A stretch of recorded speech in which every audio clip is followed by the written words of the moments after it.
Today I'm going to share 8 different tips for Amazon merch sellers to help you increase your sales and to also save time in the process. Tip number 1 is going to help you avoid unnecessary rejections when changing your prices. So let's say, as an example, that this t-shirt design right here sold in the US and I want to increase the price, so I'll bump this up by a couple of dollars and then scroll down to the bottom and hit publish. This is the wrong thing to do, because you always have to double check if the translation feature is enabled. Because if this is enabled, like right here, then all of your listing data will be reviewed again and could potentially get rejected, even if you've just changed the price. So you always want to make sure to turn this feature off when you're changing prices. In this case, this is just an example listing, which is not actually published. So the text on your end will be slightly different. I'll put up a screenshot so you know what to actually click, but it's always the bottom option. So always turn this off and then hit publish instead. That's going to make sure that the listing data doesn't get translated again, doesn't get reviewed again, and will just go live with the new pricing applied.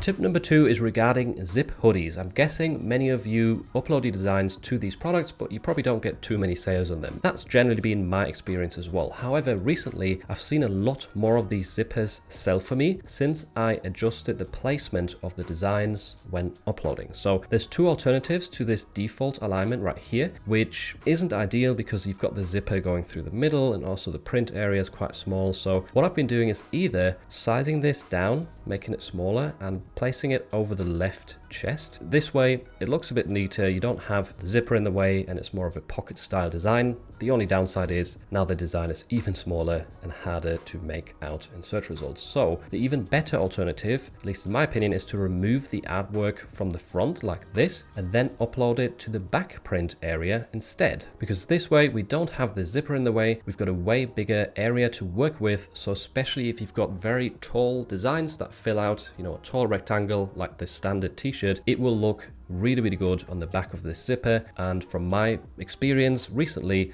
those designs work a lot better than the front print in this case.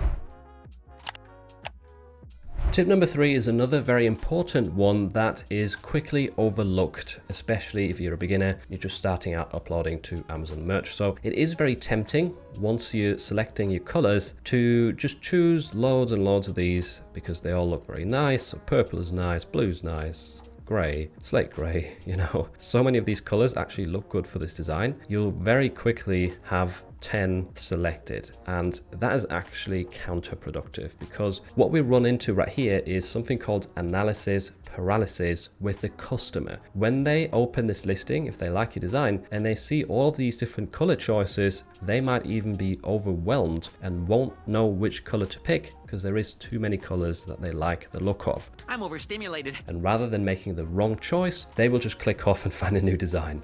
So it is actually helpful for the customer if you only select a handful of colors. So maybe white, maybe baby blue, pink, maybe we'll add purple as well, not very many. I usually stick to about 3 to 5 colors max. And you can even try some listings that have just one single color enabled, like the pink, for example, because it suits very well here. And that way you've got a nice different thumbnail that stands out in search results and the customer doesn't have to make a choice. What they click on in the search is the only option that they have. And that way your conversion rate should be higher, and that's going to lead to more sales in the future as well. Next up, I've got a quick tip for anyone who's been selling on merch for a bit longer, so a few months or even a few years. And this has helped me oftentimes revive old designs, old listings that have just stopped getting me sales. So you might have a regular seller that gives you sales throughout a year, and then it suddenly just falls off. The BSR goes really high, it never shows up in your dashboard again. So what I would recommend to you is look through the listings that have sold for you. You can do this on Pretty Merch, you can do it with Productor for Merch for Amazon. You can filter out all the designs that have sold and look for designs that you haven't noticed sell for ages. When I say ages, I mean, a few months or maybe even over a year. What you can do with those is just decrease the price massively. So it might still be priced at $19.99 because it was a regular seller and you've just forgotten about it whilst uploading new stuff. So drop the price to $15.99 or maybe even $13.99. Give customers an incentive to buy this again, especially if it has reviews. Once a few sales trickle in and the BSR drops again, that's when this design could turn back into a regular seller, just by you spending 5 seconds to actually change the price. So this is something that's helped me a lot in the past and something that you might want to do on a regular basis to make sure you maintain those regular evergreen sales.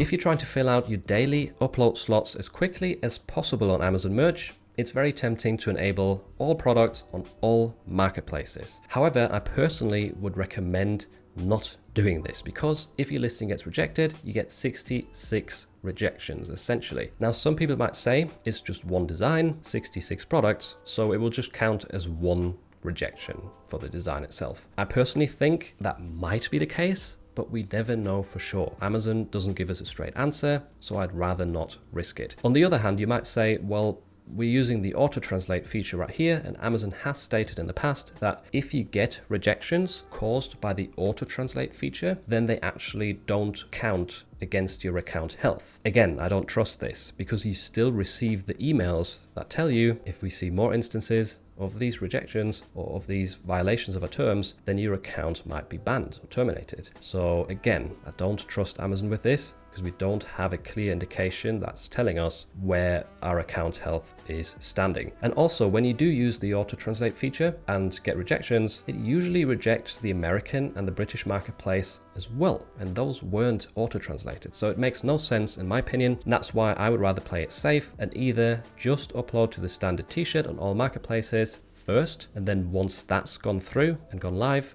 then I will enable all the other products. Or what I have done with most of my listings, to be honest, is just play it extra safe because I don't trust the auto translate very much, and only upload to the standard t-shirts in the US and the UK first. And again, once those have been published and gone live, listings clear, that's when I will enable the other products afterwards. I know it's annoying, tedious, time consuming, but I would rather spend that extra bit of time than getting my account terminated.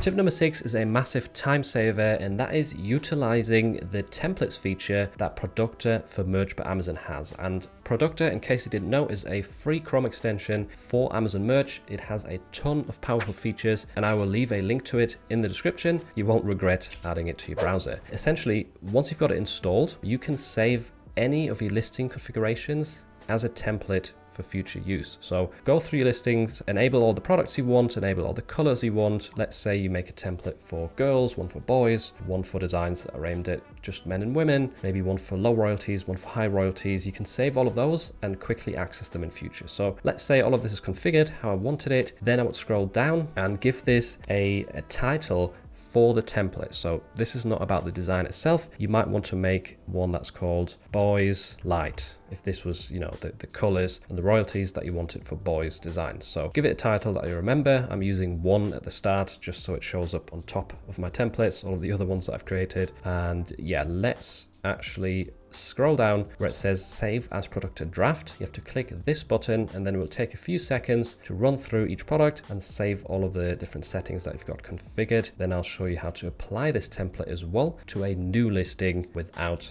actually having to do any work. So here I've got a new listing. This design is only enabled on the standard t-shirt in the US and UK, and the colors are all wrong. So basically now I'm going to head up here to the template section, choose one Boys Light. That's the template we just saved. And then you've got 3 different options for applying this template. I usually use the third option because that just applies the product colors and the royalties. You can also have the listing data applied with this button on top of that, and even the same exact design, but I rarely use these features. Usually I just use that one on the right. Once you're ready, just click on this, and then it's all hands off. It's enabled all of the different products, and it's now running through, changing the colors, changing the royalties. And it's especially handy for the pop sockets and the phone cases at the bottom, because even if you save a configuration or a template with Amazon Merch, you always still have to change the colors for those. However, Productor, as you will see here in a second, will go into each of these and actually select the right color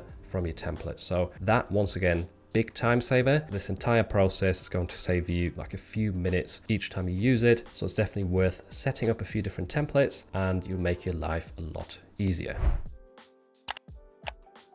This next tip is going to show you how to bulk change the prices of your Amazon merch products on autopilot. And this is especially handy ahead of events like Black Friday, Cyber Monday, where if you change your prices down, in many cases you will get a little discount badge on your actual listings, which looks super good for customers who are looking for a discount on Black Friday. So you need another Chrome extension for this called Productor for Merch by Amazon Autopilot. So again, I will leave a link to this in the description. Add it to your browser, as well as Productor for Merch by Amazon. You need that one as well. Then you'll want to head to the Products tab within your Amazon Merch account. This Products tab is from Productor, and here I've got my live listing selected, standard t-shirts. I've filtered it by the price of $19.99, so I'll want to change that price down. Then I've also got 2 marketplaces selected of the US and the UK. You don't have to do it in this way, by the way, but that's just an example. I want to change the price in the US and in the UK for all of my t-shirts, which are priced very highly. Now,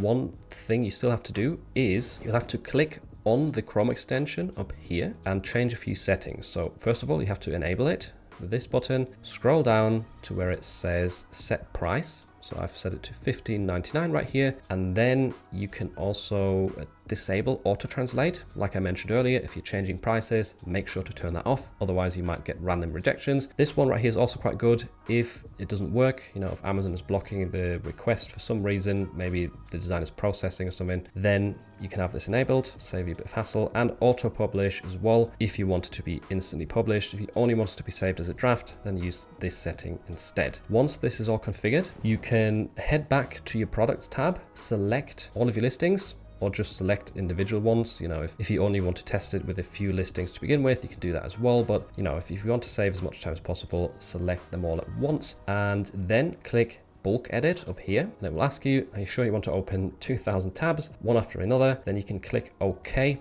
and you will see listings being brought up. These will have my designs on, so they will probably be pixelated for you. But now it's going to head through these and change the price on each listing, automatically move on to the next one, and you don't have to do anything. You can cancel at any point with that button right there if you wanted to. And yeah, this is a massive time saver that makes life a lot easier. And moving on, here's a very annoying issue that many of you are probably aware of when it comes to niche research on Amazon specifically. So if we type in, for example, disc golf shirt, we get 6,000 results. Now, if you scroll down to the page all the way at the bottom and click on page 3, that number often changes to a completely different one. So now we've got 60,000 results for disc golf shirt. So 10x the results. Which of those numbers is actually correct? Well, it was, No idea. It is very hard to say. A lot of people, swear on the page 3 result, and they always check this number first before they decide to enter a niche. However, I think if you get these sort of confusing results on Amazon, copy the main keyword and type it in on a couple of other marketplaces instead. So on Redbubble, we've got 5,600 results for disc golf. That's not anywhere near 60,000. So I'm leaning towards the 6,000 results on Amazon being more accurate. But also check on Etsy perhaps, where the term disc golf shirt has 3,389 results. So again, in my opinion, I don't think that the 60,000 that we saw on Amazon on page 3 is accurate. Maybe it pulls in a lot of listings that just have the keyword golf in there, because there will be a lot of other golfing related shirts or products on Amazon. I don't know for sure. It is super confusing, but if you get stuck, make sure to check on Redbubble, Etsy, or maybe TeePublic as well. One of the easiest ways to increase your print-on-demand sales is to spread your designs across multiple marketplaces. And there's actually a super easy way to do this. You can export your Amazon merch listings with Productor and import them into Flying Upload, which then allows you to upload your designs to over 10 different marketplaces. If this sounds interesting to you, make sure to check out this video next, where I walk you through the entire process step by step.